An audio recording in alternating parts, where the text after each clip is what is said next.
শুরুতেই বলে রাখি হ্যাপি দিওয়ালি। আসসালামু আলাইকুম এবং নমস্কার। ভালো থাকবেন, সুস্থ থাকবেন। ভিডিওটি শুরু করা যাক। Welcome back viewers. কেমন হবে যদি রান্নাঘরের গ্যাস লাইট দিয়ে বাজি তৈরি করা হয়? তো চলুন এক্সপেরিমেন্টটা শুরু করা যাক। তো আমরা একটু কাঠের গুঁড়ো নিয়ে নেব যাতে একটু তাড়াতাড়ি আগুনটা ধরে। তো দেখতে পাচ্ছেন এখানে অনেকগুলো গ্যাস লাইট আছে।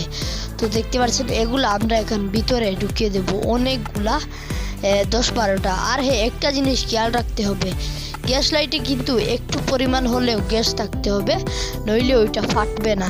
তো আমরা দেখতে পেলেন অনেকগুলো গ্যাস লাইট। এবার আমরা একটা খোলা মাঠে চলে যাব যাতে বাজিটা অনেক সুন্দরভাবে ফাটে এবং দেখাতেও পারি আপনাদেরকে। তো চলুন, তো এগুলা রেডি করার পর আমরা মাঠে চলে যাব। তো 3-4 খান কাগজের টুকরো নিয়ে নিলাম যাতে একটু তাড়াতাড়ি আগুনটা ধরে।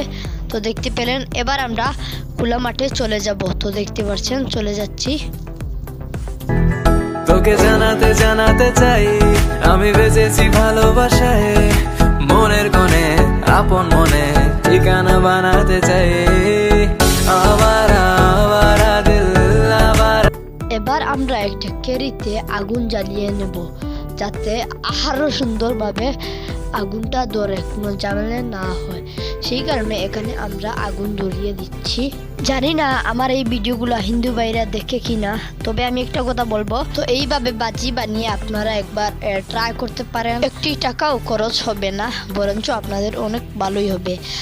যদি আপনারা এইরকম ভাবে গ্যাস লাইট খুঁজে পান তাহলেই ভালো, আর নইলে তো আর কি করার। যারা যারা নতুন তারা এই চ্যানেলটিকে প্লিজ সাবস্ক্রাইব করবেন। আর আমি দুঃখিত তার কারণ শুধু সাবস্ক্রাইব সব চ্যানেলেই সাবস্ক্রাইব, তার জন্য আমি আন্তরিকভাবে দুঃখিত। তো দেখতে পাচ্ছেন ছিটকা একটু একটু করে পড়ছে। আরে আরে তাড়াতাড়ি ভাগো, নয়তো ফেটে যাবে তাড়াতাড়ি। A few moments later.